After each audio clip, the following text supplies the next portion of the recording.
The massive space station hung in the darkness like a giant metal flower. Its silver arms stretched out in 12 directions, each one built by a different alien race. This was the Galactic Council Station, the most important place in the known galaxy. Ships from hundreds of worlds came here to trade, make deals, and settle disputes. Jake Morrison walked down the long hallway toward the main meeting room.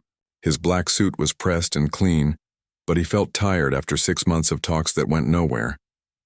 Behind him walked Colonel Lisa Hayes, a tough military woman with short brown hair and sharp eyes.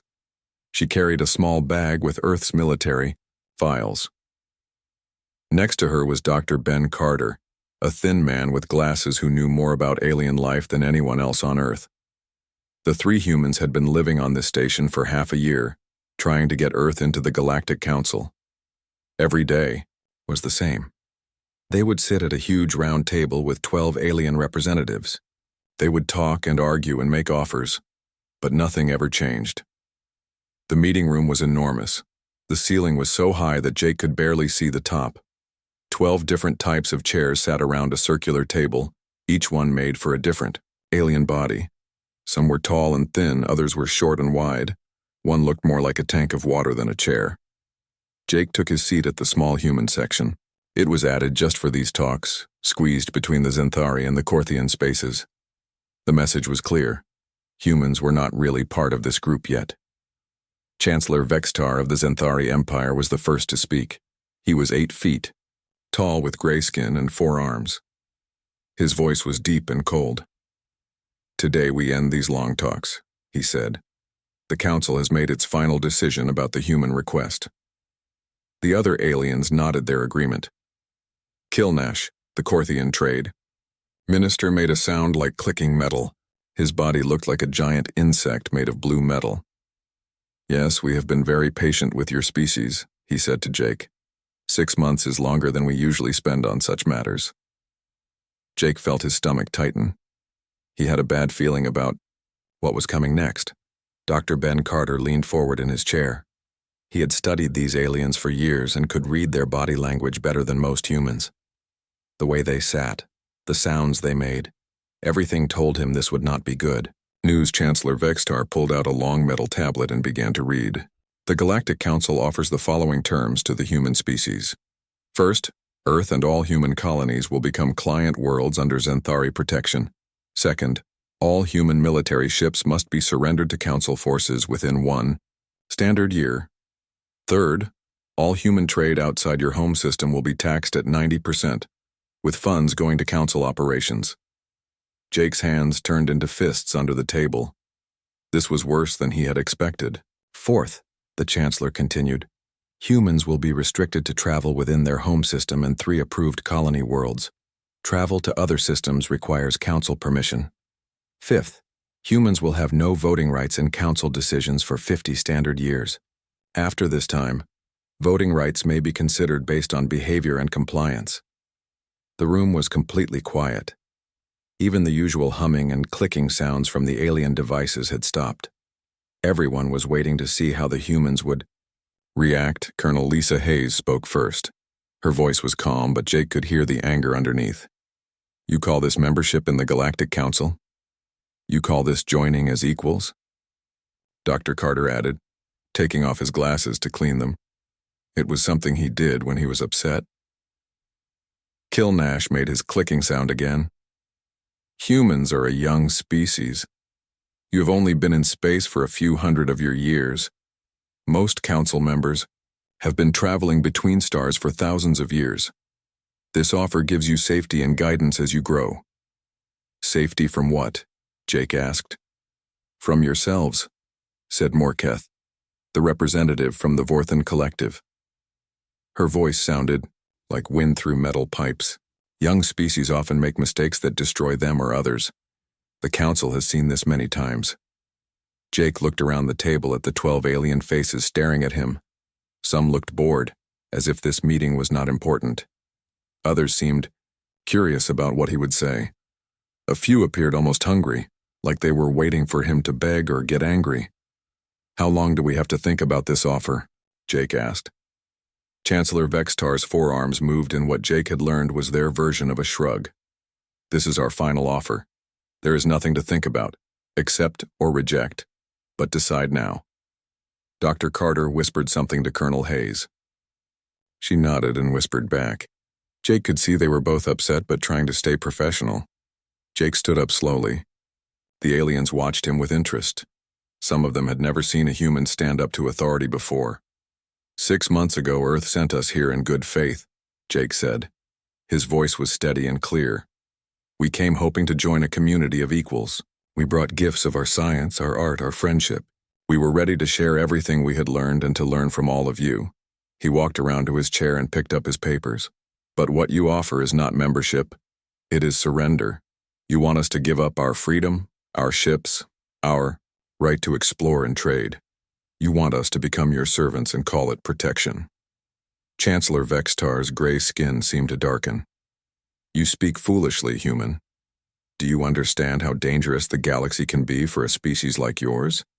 There are pirates, hostile empires, space storms that can destroy entire fleets. The Council offers you safety from all of this. At the cost of everything that makes us human, Jake replied. He gathered his papers into a neat stack and put them in his bag. Colonel Hayes and Dr. Carter did the same. The aliens watched in confusion. This was not how these meetings usually went. The United Earth Coalition rejects this proposal, Jake said clearly. We are withdrawing from negotiations effective immediately. The room exploded in surprised sounds. Clicking, humming, whistling, and grinding noises filled the air as the aliens talked to each other in their own languages. Wait, called out Delara from the Nexian Republic. Her species looked like tall, thin trees with silver bark. Perhaps we can discuss some changes to the terms. Jake was already walking toward the door. No, we tried discussion for 6 months. This is what it led to. You make a mistake, Chancellor Vextar said, his voice getting louder. Humans cannot survive alone in this galaxy. You will be back within a year, begging us to accept you on any terms. Jake stopped at the door and turned around. Maybe. Or maybe you'll find out that humans are more resourceful than you think. This is madness. Kilnash clicked rapidly. Your species will be destroyed by the first hostile force you encounter. That's our choice to make, Colonel Hayes said. The 3 humans walked out of the meeting room, leaving behind 6 months of work and the chance to join the most powerful organization in the galaxy. Behind them, the aliens continued to argue among themselves. But Jake could hear the confidence in their voices. They were sure the humans would be back soon, ready to accept any deal offered to them. As they walked toward their ship, Dr. Carter finally spoke. Do you think we did the right thing? Jake looked out through the station's windows at the stars beyond. Somewhere out there was Earth, and beyond that were worlds no human had ever seen. I guess we'll find out, he said. 6 months had passed since the humans walked away from the Galactic Council. Chancellor Vextar sat in his private office aboard the Council station, reading reports that made no sense to him. His 4 gray arms moved quickly as he sorted through data files from across the galaxy. The first report came from the Outer Rim territories. Captain Amy Rodriguez of the human ship UES Pioneer had discovered 3 new worlds rich in rare metals. The planets were in unclaimed space, far from any Council territory. Within weeks, human mining operations were running on all 3 worlds. Vextar threw the report aside and picked up another one. This one talked about human colonies. Not 1 or 2 new settlements, but dozens of them. Admiral Tom Bradley was leading human fleets to empty star systems and building new homes for thousands of people. Each colony was bigger and better planned than the last one. This cannot be right, Vextar said to himself. His voice echoed in the empty office. Humans. We're supposed to fail without our protection. He activated his communication device and called Kilnash, the Korthian trade minister.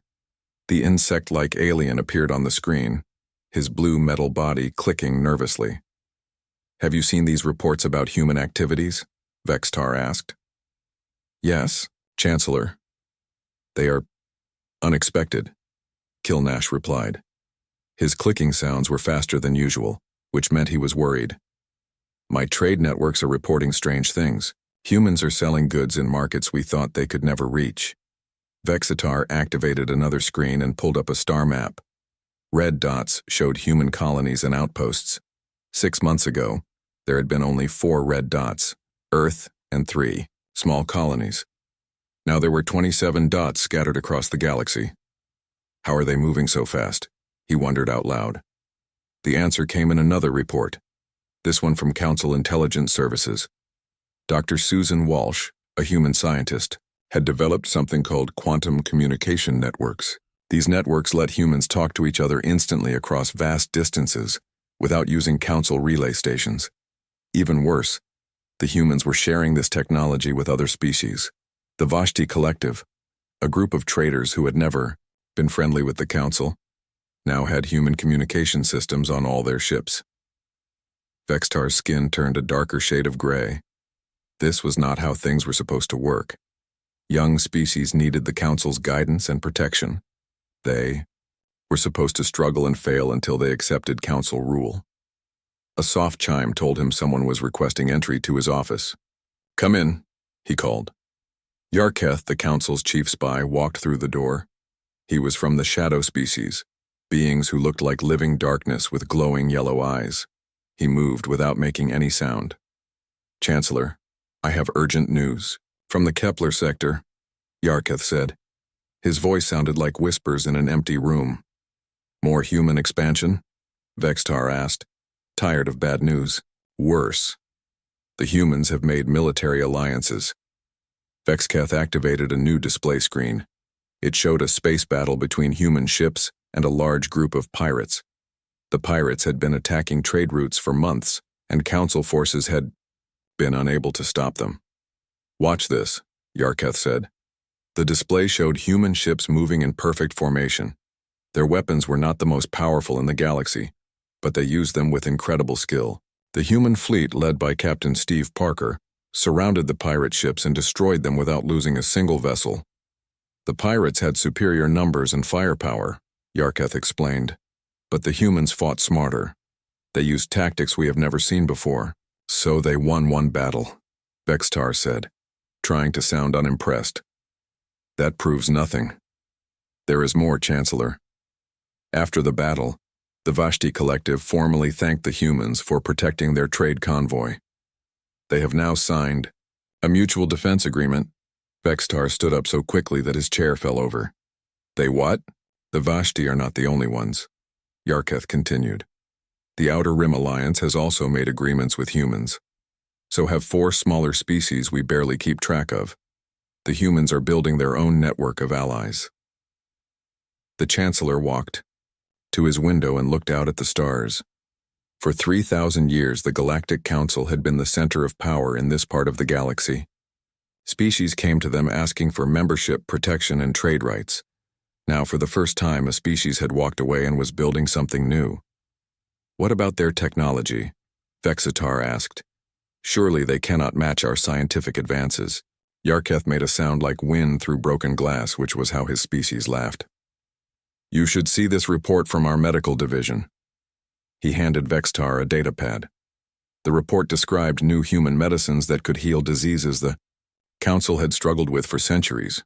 Dr. Linda Park had developed treatments that were cheaper and more effective than anything Council scientists had created.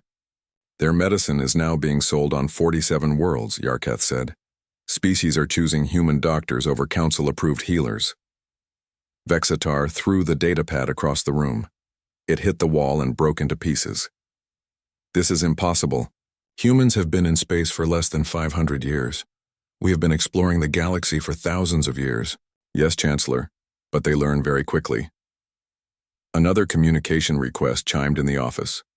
Vextar accepted it, and the face of Gilvor, a Council trade representative, appeared on screen. Gilvor looked upset and tired. "Chancellor, we have a serious problem," Gilvor said without any greeting. "Human traders are taking our business."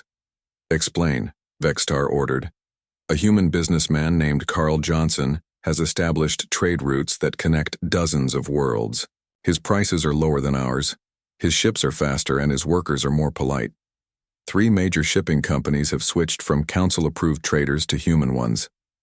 Vextar felt a cold feeling in his chest. Trade was the foundation of council power. If species could get better deals from humans, why would they need the council at all?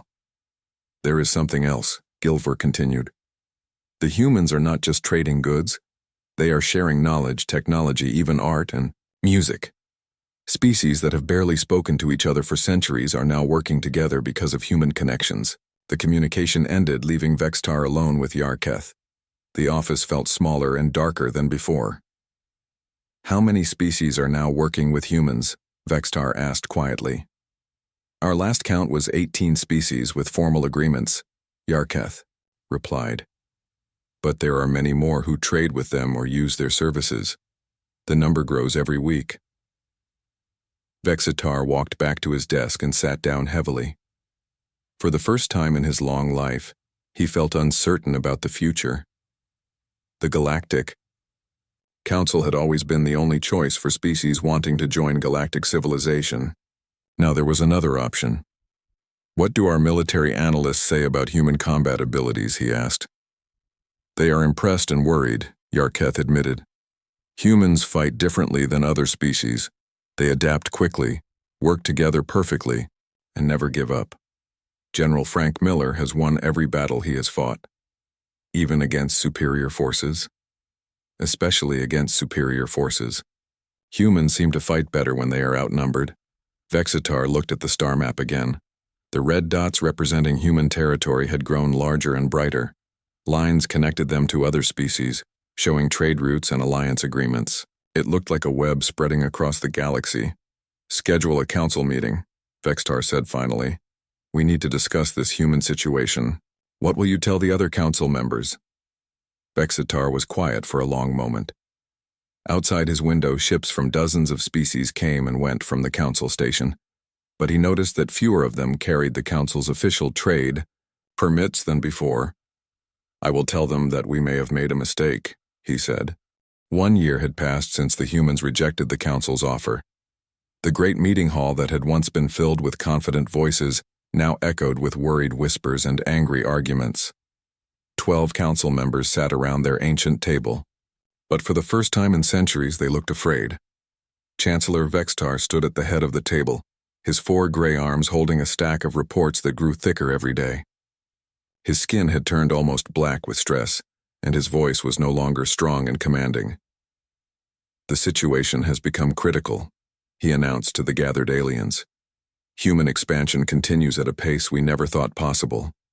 They now control 43 star systems and have established trade agreements with over 30 species. Kilnash clicked his metal parts together nervously. My trade networks are failing, Chancellor. Human merchants led by a businessman named Carl Johnson are offering prices we cannot match. They deliver goods faster and treat their customers better than we ever have. How is this possible? Demanded Morketh, the wind-voiced representative from the Vorthan Collective. They are primitives who just learned to travel between stars. Gilvor, the trade minister, activated a display screen that showed shipping routes across the galaxy. Red lines marked human trade paths, while blue lines showed council-approved routes. The red lines covered twice as much space as the blue ones. Look at this data, Gilvor said. His voice shook with worry. Human traders are not just selling goods. They are providing services we never offered.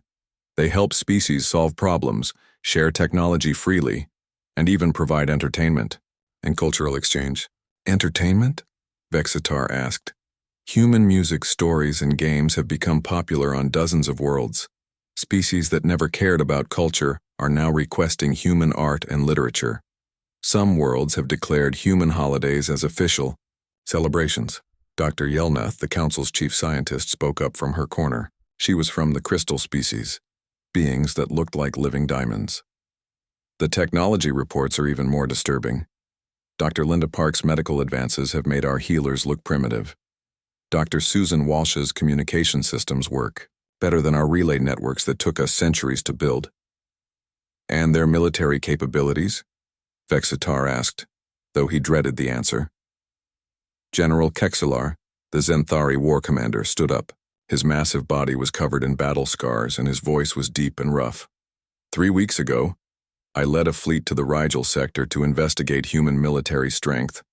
We were not planning to attack, only to observe and perhaps intimidate. They're shipping. What happened?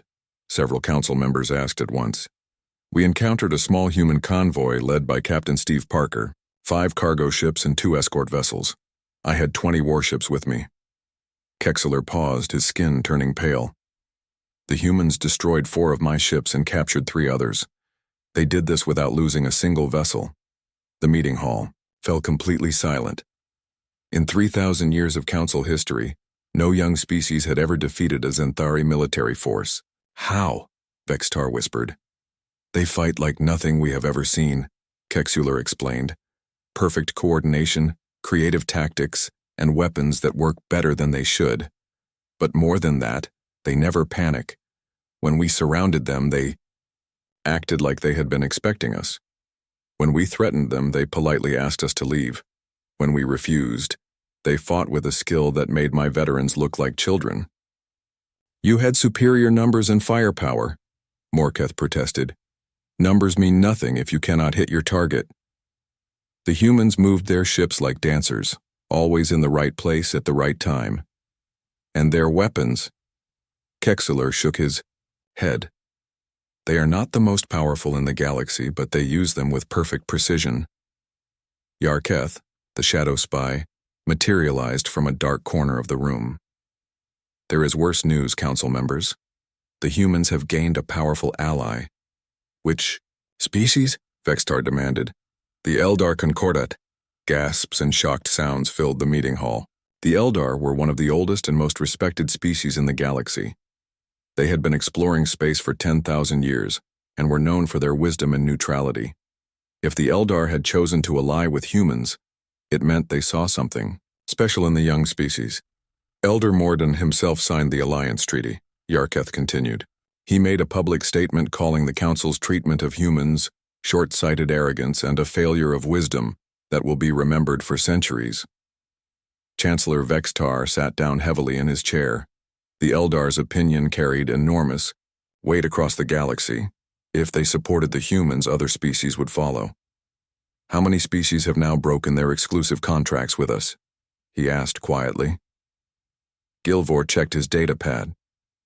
17 species have formally ended their council-only trade agreements. 23 others have requested permission to trade with humans. 12 species have refused to pay the increased fees we imposed last month. And if we deny them permission to trade with humans, then they will leave the council entirely, Gilvor replied. The Corvin Republic has already threatened to do exactly that. Kilnash made rapid clicking sounds that meant extreme distress. We are losing control of the galaxy we have ruled for 3 millennia. How did this happen so quickly?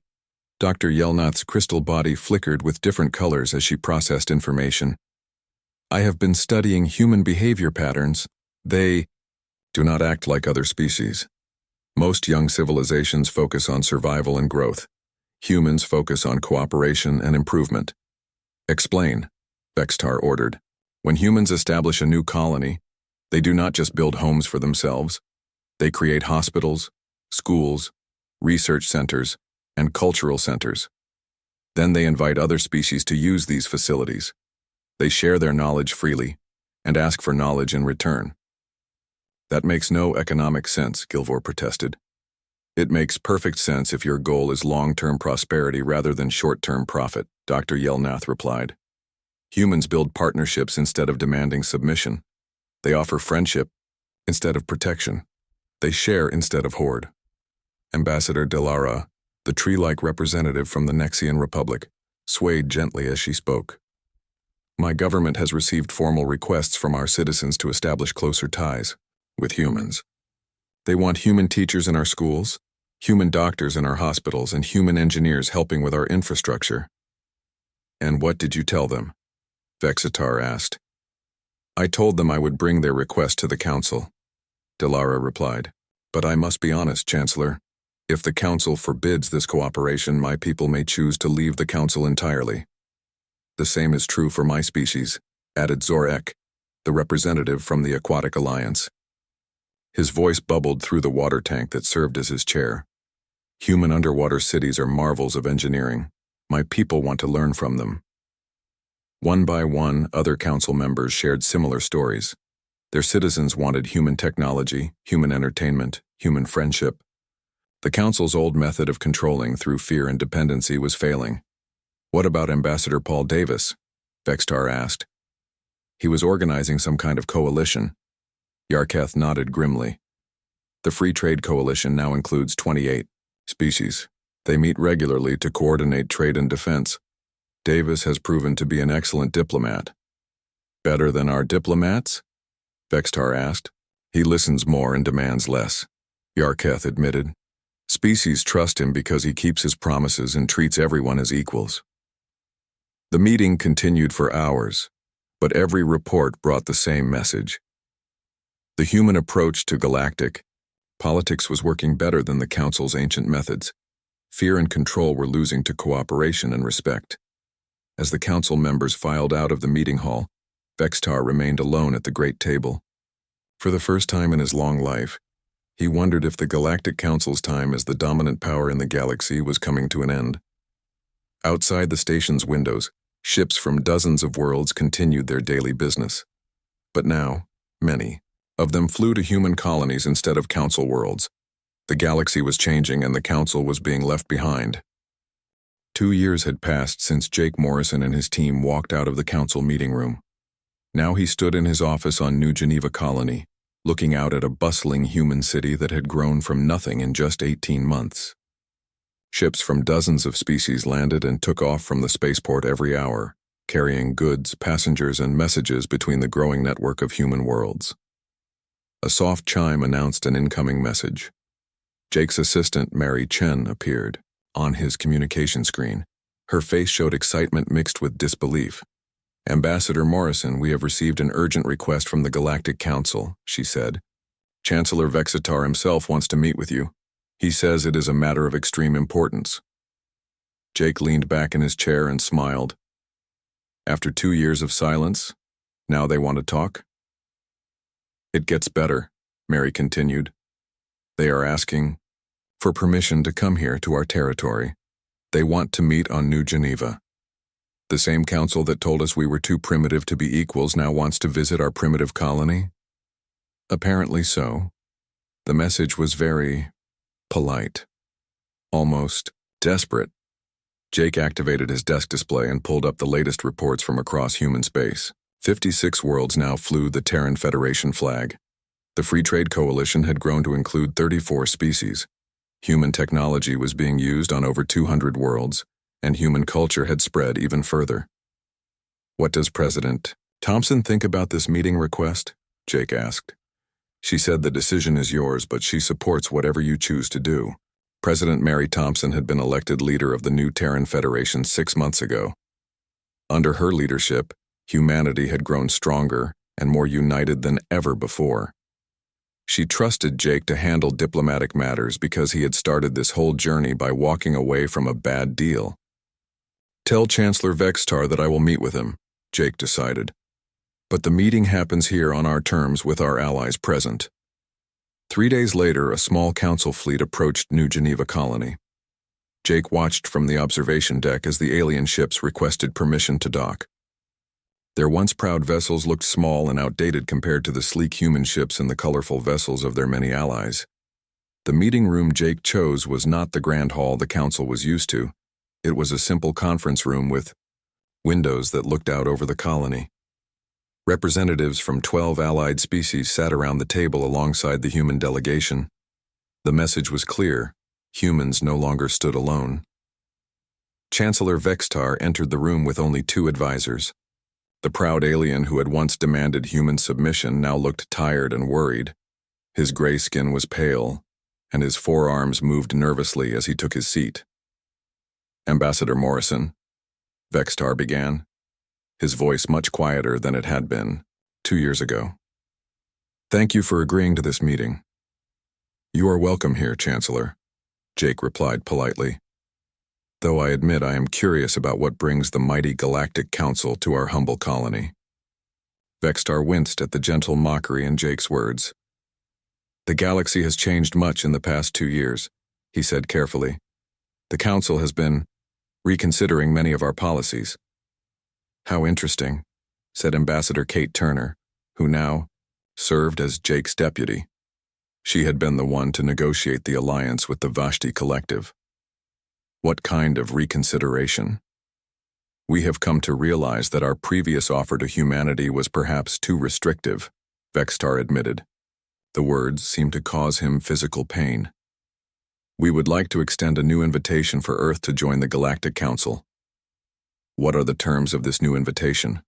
asked Elder Morden of the Eldar Concordat. The ancient alien had insisted on attending the meeting to show his support for humanity. Vextar pulled out a data pad and began to read. "Full membership in the Galactic Council with immediate voting rights. No restrictions on human trade or travel. No taxes on human commerce. Recognition of all current human territories and alliances." The room was quiet for a moment. Jake looked around the table at his allies and colleagues. 2 years ago, this offer would have been everything humanity wanted. Now it seemed almost insulting in its lateness. "That is certainly a more generous offer than your previous one," Jake said calmly. "But I have to ask, why now? What has changed?" Vextar's skin grew even paler. "The Council recognizes that humanity has proven itself capable of independent success. We believe that cooperation between our peoples would benefit everyone." "Cooperation," Jake repeated thoughtfully. "That is an interesting word choice." Captain Steve Parker, who had become famous throughout the galaxy for his military victories, leaned forward. "Chancellor, with respect, it sounds like you are offering us membership in an organization that is losing its power and influence."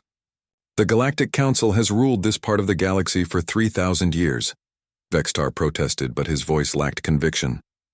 "And in 2 years, humans have created something that many species find more appealing," Elder Morden observed. "Perhaps the question is not whether humans should join the Council, but whether the Council should join the humans." The alien representatives around the table made various sounds of agreement. The Vashti clicked approvingly, the Aquatic Alliance representative bubbled with amusement, and the Nexian delegate swayed in a pattern that meant strong agreement. Jake stood up and walked to the window. Outside, he could see humans and aliens working together on construction projects, children from different species playing in the parks, and ships from the Free Trade Coalition loading cargo bound for dozens of worlds. "Chancellor Vextar," Jake said without turning around, 2 years ago you told us that young species need guidance and protection from older, wiser civilizations. You said we would fail without Council membership." "I may have been mistaken about some things," Vextar replied quietly. Jake turned back to face the Council delegation. "You were not just mistaken about our capabilities. You were wrong about what makes a civilization truly successful." "What do you mean?" "You built your power on fear and control. Join us or face the dangers of the galaxy alone.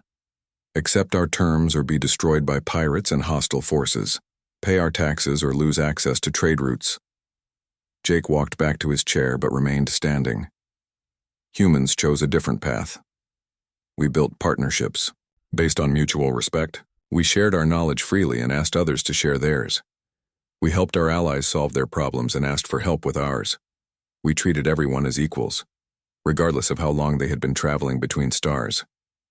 And it worked. Better than our methods," Vextar admitted. "Much better," agreed Dr. Linda Park, who had joined the meeting to represent the scientific community. "Our medical advances came from combining human research with knowledge shared by dozens of allied species. Our technology improved because we listened to ideas from everyone, not just the oldest civilizations." Jake finally sat down and looked directly at Chancellor Vextar. "You ask if humanity wants to join the Galactic Council, but I think the real question is whether the Galactic Council wants to join the future we are building." "What do you mean?" "The Terran Federation and our Free Trade Coalition partners are doing quite well on our own. We have created something new, a community based on cooperation instead of domination, sharing instead of hoarding, friendship instead of fear." Jake paused and smiled.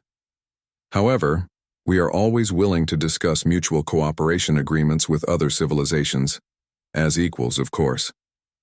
The irony was not lost on anyone in the room. The council that had once offered humans client status was now being offered the chance to become equal partners in humanity's growing alliance. Vextar looked around the table at the representatives of species that had once been council members or clients. They were all watching him with expressions that ranged from curious to amused to sympathetic. What would such a cooperation agreement involve? He asked carefully. The same thing we offer all our partners, Jake replied. Free trade, shared knowledge, mutual defense, and equal voice in decisions that affect everyone. No taxes, no restrictions, no special privileges for older species? None. Everyone contributes what they can and benefits from what others contribute. Chancellor Vextar was quiet for a long time. Around the table, beings from across the galaxy waited to see if the oldest galactic power would accept the new reality.